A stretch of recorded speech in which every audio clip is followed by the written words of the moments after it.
ఇక అహ్మదాబాద్ విమాన ప్రమాద ఘటనలో మృతదేహాల గుర్తింపు ప్రక్రియ కొనసాగుతోంది. DNA టెస్ట్ పూర్తయిన మృతదేహాలు కుటుంబ సభ్యులకు అప్పగిస్తున్నారు. ఇప్పటివరకు 200 మంది DNA శాంపిల్స్ సేకరించారు వైద్యులు. బాధితుల కుటుంబాల కోసం ఎయిర్ ఇండియా ప్రత్యేక సహాయ కేంద్రాలు ఏర్పాటు చేసింది.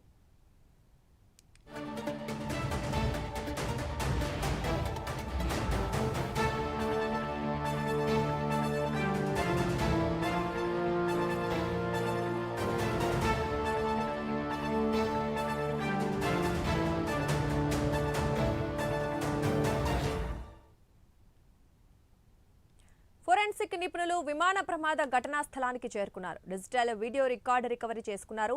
గుజరాత్ ఏటీఎస్ విమాన శకలాల నుంచి DVR సేకరించారు. బ్లాక్ బాక్స్ కోసం గుజరాత్ ఏటీఎస్ వెతుకుతున్నారు. బ్లాక్ బాక్స్ దొరికితే ప్రమాద కారణాలు తెలిసే అవకాశం ఉంది. ఇక ఇదే విషయానికి సంబంధించి మరింత సమాచారం మా ఇన్పుట్ ఎడిటర్ రాజేంద్ర అందిస్తారు. రాజేందర్, చెప్పండి. దుర్గా, ఏదైతే నిన్న గుజరాత్లో అహ్మదానగర్ జరిగిన ప్రమాదంలో ఇప్పటికే దర్యాప్తు సంస్థలు వేగంగా దర్యాప్తు చేసామని చెప్పవచ్చు. ఇప్పటికే ఆ ప్రాంతానికి గుజరాత్ ఏటీఎస్ చేరుకున్నది. వారు ఆ ప్రమాదం జరిగిన ప్రాంతాన్ని మొత్తం కూడా స్వాధీనం చేసుకున్న తర్వాత అక్కడ జరిగిన ప్రమాద కారణాలు వెతికే పనిలో ఉన్నారు. ఇప్పటివరకు మనకు అందిన సమాచారం ప్రకారం అక్కడ ఏదైతే క్లాష్ అయిందో ఈ విమాన ప్రమాదం జరిగిన ఘటనలో డిజిటల్ వీడియో రికార్డుని సేకరించారు. దాంట్లో ఏ ఆధారాలు ఉన్నాయని ఆ వీడియో రికార్డ్ ప్రకారమే వారు దర్యాప్తు ముమ్మరం చేసే అవకాశం ఉంటే మనకు తెలుస్తుంది. మరోవైపు ఏదైతే విమాన శకలాలు ఉన్నాయో ఆ శకలాల నుంచి DVR కూడా ఇప్పటికే అధికారులు సేకరించారు. అంటే గుజరాత్ ఏటీఎస్ అధికారులు మొత్తం కూడా డిజిటల్ వీడియో రికార్డ్తో పాటు ఆ శకలాల నుంచి DVR కూడా సేకరించారు. ఇది చాలా కీలకంగా మారబోతుంది దర్యాప్తు కానీ మనం చెప్పవచ్చు. మరోవైపు ఏదైతే బ్లాక్ బాక్స్ ఉందో ఆ బ్లాక్ బాక్స్ అనేది ఇప్పుడు ఈ ప్రమాదంలో చాలా కీలకంగా మారింది. అంటే ఏ విమానంలో అయినా కానీ బ్లాక్ బాక్స్ అనేది ఖచ్చితంగా ఉంటుంది. ఆ బ్లాక్ బాక్స్లో ఎయిర్పోర్ట్ నుంచి విమానం టేక్ ఆఫ్ నుంచి ల్యాండ్ అయ్యే వరకు మొత్తం కూడా రికార్డు అవుతున్న నేపథ్యంలో ఈ బ్లాక్ బాక్స్ అనేది చాలా కీలకంగా మారింది.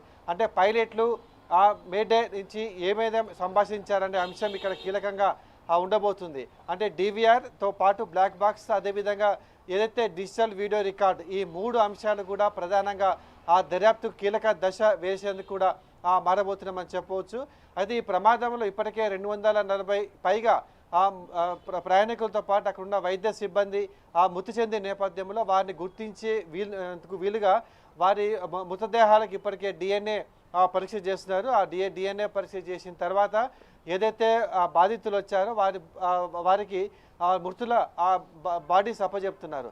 అంటే దీనికి సంబంధించి సహాయక చర్యలు కూడా ముమ్మరంగా చేశారు. అక్కడ ఎలాంటి ఇబ్బందులు తలెత్తకుండా ఏర్పాట్లు గుజరాత్ ప్రభుత్వం చేసినా మనకు తెలుస్తుంది. ఇవాళ ఉదయమే ప్రధానమంత్రి నరేంద్ర మోదీతో పాటు విమాన రంగానికి చెందిన కేంద్ర విమానయానానికి సంబంధించిన అధికారులు కూడా ఎయిర్పోర్ట్కి చేరుకున్న తర్వాత ప్రమాదం ఏ విధంగా జరిగిన అంశాల మీద అన్ని కోణాలు కూడా దర్యాప్తు చేస్తున్నారు. ఇప్పటివరకు అయితే 200 మృతదేహాలకు DNA పరీక్షలు పూర్తి చేసిన తర్వాత ఆ రిపోర్ట్ ప్రకారమే ఆ బాధిత కుటుంబాలకు వారి మృతదేహాలు ఇప్పటికీ అప్పచెప్తున్నారు.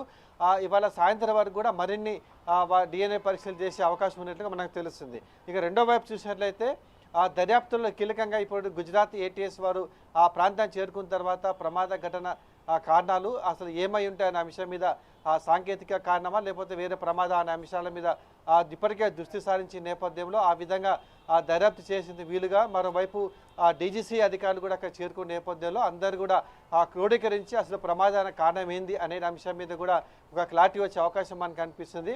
ఇక బ్లాక్ బాక్స్ దొరికినట్లయితే ఈ బ్లాక్ బాక్స్లో రికార్డ్ అయిన సంభాషణ మొత్తం కూడా విన్న తర్వాతనే ఒక స్పష్టత వచ్చే అవకాశం ఉన్నట్లు కూడా మనకు తెలుస్తుంది. అంటే ఇవాళ సాయంత్రం వరకు ఏదైతే ప్రమాదంలో నిన్న విమాన ప్రమాదంలో మృతి చెందిన వారందరూ కూడా వారికి డెడ్ బాడీలను వాళ్ళ కుటుంబ సభ్యులకు అప్పగించే అవకాశం ఉన్నట్లు కూడా మనకు తెలుస్తుంది. Durga, right, thank you Rajender.